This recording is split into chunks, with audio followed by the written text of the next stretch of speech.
Welcome to the Fantastically Terrible Podcast. This is episode 25. Who killed the buffalo? We're debating whether or not to congratulate ourselves on reaching 25 episodes. I think it's a pretty big deal. Are you sure? Well, I would like to thank everyone who's listening and hopefully enjoying the show, and we'll continue to bring you more every week. A lot of stuff that you don't expect. Throwing you that curveball. I think we do that, don't we? Yeah, we do. And it's not intentional. It's just we're constantly shocked by things. Yeah, it's always when you sort of search for stuff. We're always like, damn, Miguel, did you see this? It's like, is that true? Exactly. Wait a second. Why is this true and nobody really even knows that part? That's right. We know the mythology of something, not the actual facts. That's right. So we'll try to continue to give you more, and we hope you stay tuned. We're going to do a series of myths. Yes. Things people believe that are not true. Because we were just going to do one episode with a bunch of them. Yeah, but it was too many. It was way too many, so. Myth number 1. The Plains Indians overhunted and killed off the buffalo. The American bison, or buffalo, once numbered over 30 million. By the end of 1893, there were less than 400 bison in the United States. Many people are led to believe that they were hunted almost to extinction by the Plains Indians. Who are the Plains Indians? They're indigenous people that lived on the plains in the middle of North America between the Mississippi River and the Rocky Mountains, and from Canada down to Mexico. The reality. Colonel Richard Irving Dodge is rumored to have said, "Kill every buffalo you can. Every buffalo dead is an Indian gone." The slaughter of the buffalo was once the main policy to starve Native Americans into submission. The top reason for the near extinction of the buffalo is the U.S. Army and the Indian fighters. And one of the Indian fighters was Buffalo Bill. That's right. And the second reason is commercial hunting, including tourists on fun hunting trips. And the third reason, of course, always comes down to money, was the expansion of the railroad industry. At the time, the country's highest generals, politicians, even the president, Ulysses S. Grant, saw the destruction of the buffalo as a solution to the country's Indian problem. Civil War hero General William Tecumseh Sherman was the biggest advocate behind this tragedy. Killing the buffalo was a strategy for the success of the Indian Removal Act of 1830. He used the scorched earth policy on the plains and wiped out the Native Americans' food supply. As historian David D. Smits writes, with the mainstay of their diet gone, the Indians had no choice but to accept a servile fate on a reservation where they could subsist on government handouts. And in the words of the Sioux leader Sitting Bull, a cold wind blew across the prairie when the last buffalo fell, a death wind for my people. And of course, like always, I'll have links to all the references that we make. There was also Lieutenant Colonel Richard Dodge, who we mentioned earlier with that famous quote, and Major General Philip Sheridan, who were in charge of forcing Native Americans off the Great Plains and onto reservations. See how this all circles around? You kill off the buffalo, you can control the Indians. They were financed by wealthy New Yorkers who were looking to clear the land, and they used the hunting skills of William Cody, a.k.a. Buffalo Bill. And I'll have a link to an account by Buffalo Bill that he had with, I think it was Cosmopolitan magazine, where he describes being an Indian hunter and working for them. And it's very interesting to read what a horrible policy it was. In the next decade, the hide hunters exterminated nearly every buffalo. Colonel Dodge would later write, quote, where there were myriads of buffalo the year before, there were now myriads of carcasses. The air was foul with the sickening stench, and the vast plain, which only a short 12 months before teemed with animal life, was a dead, solitary desert. The Medicine Lodge Treaty said no white settlers could hunt in the Texas Panhandle reservations, where the remaining buffalo were protected. However, Lieutenant Colonel Richard Dodge allowed the hunters to ignore the treaty. He told his men, Boys, if I were a buffalo hunter, I would hunt buffalo where buffalo are. There would be no punishment for breaking the law. In 1875, Congress actually passed a bill to protect the buffalo, but President Grant refused to sign it. Also in 1875, the Red River War forced the Kiowa, Cheyenne, and the Arapaho on the southern plains into the reservations. Oddly enough, when I looked at the wiki page for Colonel Richard Dodge, there was no mention of buffalo hunting or forcing Native Americans into reservations. That's why you have to use multiple sources. Yes. What I find most disturbing about this myth is they take the victims and make them the perpetrators, the aggressors. Yeah, They were protecting the buffalo, and then they were blamed for killing them all. Yes, and it's a repeated pattern. I mean, it's used over and over again. Name whatever topic where the person is the victim. Especially when it's big, like whenever it's extermination. It's bad enough stealing, but it's industrial strength extermination. The bigger the crime, the more they tend to change history so that people think it was the victim's fault. Then you have the problem of dealing with talking about the reality. It's harder to get out there. It's harder to get out there because they forced all these stupid ideas through the school system. People grow up, and most adults don't really question what they've learned in school. Many people have seen that famous photograph where there's a pile of buffalo bones and a man on the top. Yeah. I've shared that on Twitter. And people are shocked when you tell them it was the U.S. military that did that. Yeah. It was not the Native Americans that did that. No. And it also falls under that assumption of, man, they must have been stupid for killing off their own food source. Why would they do that? I don't know. It falls into all humans are inherently evil. No, I think it reinforces that Native Americans are ignorant. And they're stupid for killing their own food source. Yeah. So it reinforced the racist stereotypes of indigenous people. Yeah. And they were not the ones who were doing that. Of course they didn't kill off their own food source. They worked with nature. My rule of thumb is that whatever you might think is true, search the opposite. Especially if it's something that you know seems illogical. Odd, yeah. If something seems illogical to you, don't accept it. Do a little research. Yeah. It is illogical to assume that people who have lived for millennia off the land would suddenly kill off their own food supply. Of course they didn't. Because by eliminating the buffalo, which were keeping the grasslands in the plains going, and then introducing European-style farming, it led to the Dust Bowl. It had so many consequences, but they only cared about the immediate. Yeah. How do we reduce the number of indigenous people, and how do we get them onto reservations and steal their land? Yeah, and it continues today. It's only about the immediate even today. And this isn't just the U.S., of course. Canada, anywhere there are indigenous people, you mean Australia, Mexico, wherever. It happens over and over again. Myth number 2. There are no more Indians left. They all died out a long time ago. No! God, please, no! No! No! Well, I'm part Cherokee and Chickasaw, and I'm here to say we're still around. You are? Mm-hmm. Oh, my. I've talked to people in the U.S. and Europe who were unfortunately surprised to find out that Native Americans and First Nations people still exist. Well, since this takes a couple of centuries to answer this question, let's focus on one key policy, the Indian Reorganization Act of 1934. We'll talk about what led to the IRA and the consequences, including something called blood quantum. So what is the Indian Reorganization Act? If you do a quick search, it seems pretty good.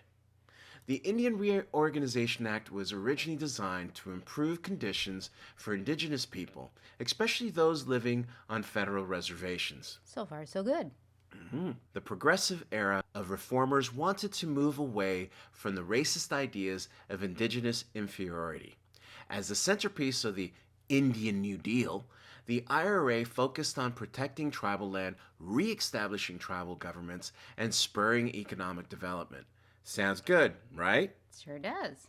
But, like all things dealing with governments and indigenous people, good intentions pave the road to misery. Yeah. Congress and other federal institutions remained resistant to indigenous autonomy and failed to adequately fund IRA provisions even after the act was passed. It was also resisted by many tribes because it was designed by a federal government that had spent generations deceiving, dispossessing, and murdering indigenous people. And they weren't wrong. The IRA unintentionally laid the groundwork for more repressive Indian policies in the coming years. So let's do a quick review of the past, and then we'll circle back around to the IRA. By the late 19th century, most indigenous people lived on federally managed reservations.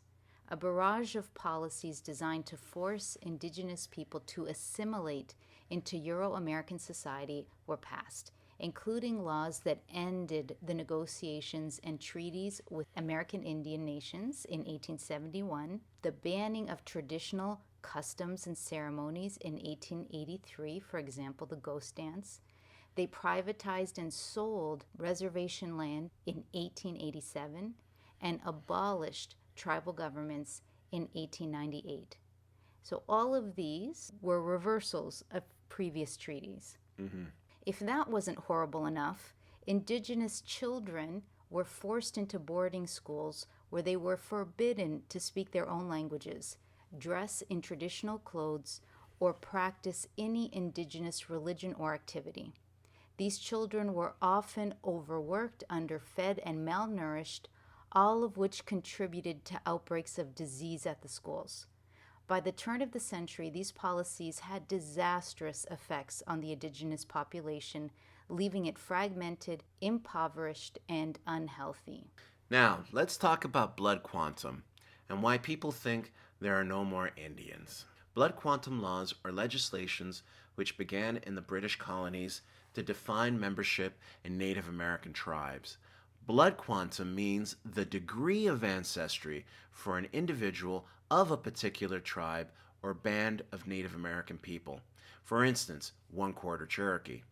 What kills me, even in that sentence, they were defining who was a Native American. It was up to them to say you are or you are not. This kills me every time I read this. So when did this madness start? In 1705, the colony of Virginia adopted the Indian blood law that limited civil rights of Native Americans and persons of 1/2 or more Native American ancestry. And this is taken from Wikipedia, so we'll have a link to this quote. This also had the effect of regulating who would be classified as Native American. In the 19th and 20th centuries, the U.S. government believed tribal members had to be defined for the purposes of federal benefits paid under treaties resulting from land cessions.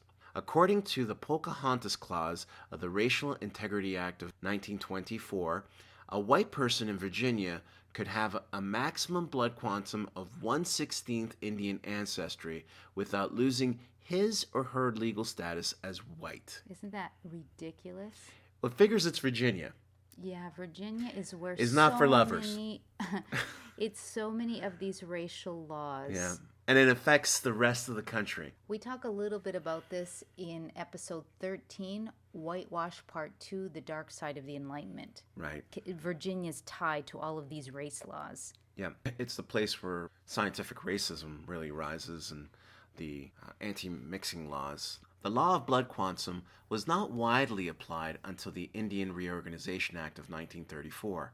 The government used it to determine which individuals they would recognize as tribal members, who would then be eligible for financial benefits and aid under treaties that were made, or payments for sales of land. See, that's why I said we would circle back around. The intention of the original act was good, but in the end, it became a repressive policy. They could define who you were. It's like saying your dad's Italian, your mom's Irish, so you are neither and you don't count. But wait a second. It's like them saying your mom's Irish, your dad's Italian, you're now German, because we say so. But That's how insane it is. It's true, but they didn't give them a new category. Right. They were left out. If you're not Indian, you're certainly Right. not white. Right. So you had nothing. It's insane. You didn't have tribal rights, and you didn't have citizenship rights. It's insane. It left them in limbo, and they did this to so many people. It happened to my great-grandmother when she was on the reservation. She was mostly black, but she had grown up in the res. Yeah, that's a good point. And- Many Native Americans married either European, like white people, or black people. So what do you do with them? Well, It's because the they same had a rule that blood quantum applies. for black people, Yeah. the one-drop rule, it pretty much made you just, Well, if you you're were solidly part Native black. American and part black, You were black. you were black. But if you were, what was that, 1/16 Indian, you could still be white. Right. But if you had one drop of black, you were black. Which is really kind of saying, if you're one-drop 1/16th, rule. we're going to use you to take more land Yes. in many ways. So, but it's insane that they were doing this because they're dividing families. So it's not just a natural process of people marrying people from other countries, other cultures. No. It's not that watered down, the Right. pure Native American bloodline. It's not that at all. Even the idea of purity is insane. I know. I hate even saying that. It's But insane. it wasn't just that people married who they wanted, Mm-hmm. as they should. It was that they were not allowed to define themselves. If you are 100% indigenous, but from two tribes, you were nothing. Right. It's Like my so great-grandfather, repressive. who married my great-grandmother, he had, I guess, more. He could stay on the res, but he didn't want to. He ended up leaving because the conditions on the reservation were so terrible that he said, I'd rather be black because at least, I can have running water. And I mean, it's insane that people are put in that position. Of course No one should be it put in is, that of position. course it is. Because my grandfather stayed on the res till he was 13. When he would go with my great-grandfather to the res to visit the tribal elders, they kept saying, hey, James, you should bring your family back. And he was like, no, I don't want to bring them back to this. Right. And that's horrible that you Well, cleave see, that. that's what led to some of these reformers between 1900 and 1920. Right, They saw the condition of the reservations and they thought it was appalling. right, And again, I'll have links to these references. That's what led to the Indian Reorganization Act. right. So the original intention was good. It was to try to fix some of the living conditions and offer them something. Because remember, this is not government aid. This is supposed to be government compensation for stealing their land. And it was just another... That's what all of these treaties are. Nothing is a handout. People think, oh, the Indians are always asking for money. No, they are not. Yeah, These treaties were to give them compensation for the loss of their land, the loss of their food supply, the loss of their life. That's what these are for. There are no handouts. Well, and that was, I guess you could say, the veneer of it, but really the core of it was, we're just going to keep doing the same thing that we were doing before. Right, and whatever law they passed, they just got rid of it. Yeah. Or just to continue with that line of thought. Right. In 1953, they began what they called the termination policies. And that's when, by the 50s, they were tired of dealing with anything to do with indigenous people. Right. So these termination policies wanted to sever the link between the federal government and the tribes. Right. So they tried to invalidate as many treaties as they possibly could. Nothing new. Nothing new. Nothing new. Nothing new. Because it's all one big land grab. They deceived and they took. Yeah, that's a good point. We that's they another came in point. with treaties and then they broke the treaties. Right. And they came in with more treaties and they broke more treaties. Yeah, they said, oh, no. And Yeah. they got one tribe to fight the other tribe. So it was on the down low. It was all sneaky stuff. Oh, yeah, totally underhanded. Underhanded. That's the word I was thinking I love of. that word. Okay, so as you can probably tell, blood quantum laws have nothing to do with blood. Yeah, and let's make one thing clear. Native American tribes did not use blood quantum law. They generally determine tribal status on the basis of kinship, lineage, and family ties. Sounds normal. That's why DNA tests that say you have X amount, they don't care about that. Well, especially back in these days. Yeah. It just didn't. It's not like the government had a DNA test to tell you. They would look at you, basically. You look more white, you look more Indian. Yeah, which is... And if you said you belonged to a tribe where they wanted your land, then you weren't. Yeah. Yeah, one thing, I think we mentioned it earlier, was that they would confiscate land and they would just sell it off. Yeah. So not only you're stealing tribal land, you're selling it to whoever. So it's not even like they were using it to build cities and towns or something like that. They just had it was extra and would sell it off. And one thing to keep in mind, one of the myths out there, the idea that there weren't these villages and small Native American towns, there were. Of course. Like Washington was built on one. Mm-hmm. So when we think, oh, it was all wild hinterland, no, it wasn't. There were actually villages that were cleared out to then build plantations or whatever it might be. Like people all over the world, you marry who you love, or who you want to marry anyways. You might have an Irish grandmother and an Italian grandfather, an American father, a Mexican mother. You don't think about it, right? Your parents get together and you're born and that's it. In the same way, people from different tribes married each other. Some tribes were very closely related because they were neighboring tribes. Right. Like France and Spain and Germany and Italy, whatever. It's not a big deal. Unfortunately, the federal government required that individuals identify with only one tribe. What was the result? To reduce an individual's valid membership in more than one tribe. Perhaps even worse, many lost their qualification to be officially identified as Native American. Yes, you heard that right. The government would tell them who they were. There was no argument and no appeal. If you had a mom from one tribe and a dad from another, this could legally define you as non-Indian. Statistically, you no longer existed. And that's what this is all about, statistics. And just like we mentioned in our previous episode with Alexandre Dumas, there are lies, damn lies, and statistics. Mark Twain, I love that quote. I say it constantly because it's always true. The book I'm reading, The Condemnation of Blackness by Khalil Gibran Muhammad, he talks about how statistics, and it's around the same time as this is happening with the Native Americans, is used to reinforce this pseudoscience of eugenics that black people are inferior because of all the criminality. Right, they had a natural inclination to be criminals. To it. And they faked crime statistics to prove this. Crazy. So we'll have a link to this so we don't get off topic too much. Right. We'll have a link to this in the show notes for anybody interested. Blood Quantum used statistics to erase millions of people and deny them their rights, their history, and their ancestry. That's messed up. I've been studying a lot for the African American side, but the more I see from the Native American side, I see that sort of mirror.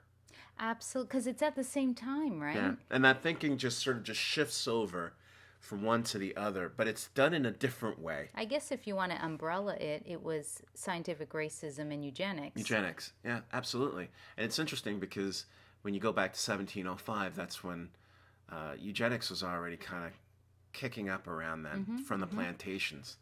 And we usually think of eugenics, we think of the Nazis. Well, that's a good point. What happens when the government starts making you wear a badge and writing down, oh, do you have Jewish ancestry? Right. You know it's bad news. Yes. When they want to categorize who you are and who your ancestors are. And of course, today is someone, if any person who is Jewish that we'd automatically, all of us would say, oh, that's just some Nazi stuff. Right, right. But it's interesting when it comes to other groups, we don't sort of go, wait a second. That's kind of some eugenic stuff. We got to stop that. Right, right. It's just awful, and people don't know enough about this. You usually have the psychopath, and then you have the people who go along with the psychopath, right? And those are the many who go, okay, yeah, that sounds like a good narrative. I like that. Or even as these myths are just filtered through the system, and they become background truths that no one questions. Right.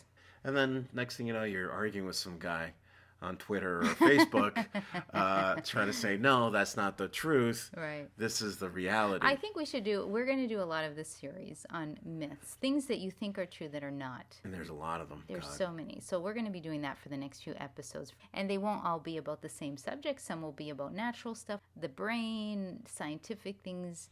Things we learned in school. Things we learned in school that are not things, true. I'm like, oh, wow, that's not true anymore. We learn and we share. We learn and we share.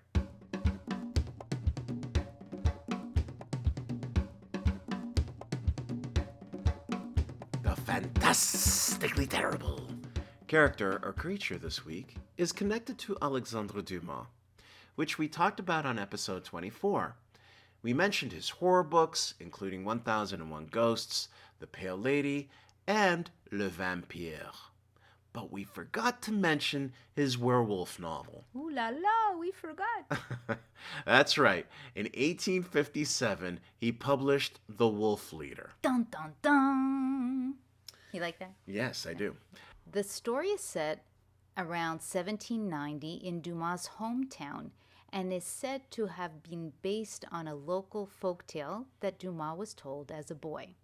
The story is about a shoemaker named Thibaut who unfortunately interrupted the Lord of Vez while he was hunting, for which he was severely beaten by the Lord's gamekeeper. Later, Thibaut is approached by a large wolf walking on its hind legs like a man.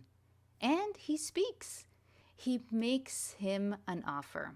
Thibaut can wish harm on anyone he likes, and it will come to pass. It's like a strange genie, a wolfman genie, perhaps. In exchange, the wolf asks for one hair from Thibaut's head for each evil wish. To seal the deal, the two exchange rings. Another perk for Thibaut is that he can control the local wolves. That's pretty cool. Not bad. So, with his new power ready to be tested, Thibaut wishes for vengeance. He wants the gamekeeper dead and the Lord of Vez injured. I'm not sure why he didn't kill the Lord and injure the gamekeeper, but maybe that's just me. Yeah, I agree with that. I don't know why. Thibaut continues to make evil wishes, but nothing goes according to plan, and in the end, it all comes back to bite him in the derriere. Le ass. The locals eventually suspect that Thibaut is the werewolf. I won't spoil the ending, but I will say it's not what you might expect. Some critics say The Wolf Leader is one of Alexandre Dumas' worst stories. However, others believe it's one of his most imaginative stories of good versus evil. You can be the judge.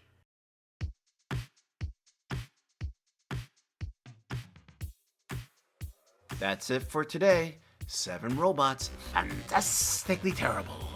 Podcast is by Miguel Guerra and Susie Diaz, and written by Susie. We want to thank everyone for listening. So many people tell us they enjoy our show and it makes us feel great. So if you haven't subscribed or followed us, please do. It really helps us out. If you go that extra mile and leave a comment, we'll be able to see your name and personally thank you live on the show. Speaking of which, We'd like to thank Ronald Sturgis for commenting on SoundCloud. You're like a ray of sunshine on a cloudy day. I got sunshine. I can't sing, so I'm not going to do that. But thank you, Ronald. We really appreciate it. For more information on the episode, including links to everything we've referenced, please visit our website at www.7robots.com/podcast. And remember to check out Gross Metal, our free comic on Webtoon and now on Tapas. Read each week as we serve you bite-sized sci-fi and horror stories on a macabre menu of detestable delights. Delicious. A new episode is up every Friday for your abhorrent amusement. Thanks for listening, and we'll see you next time.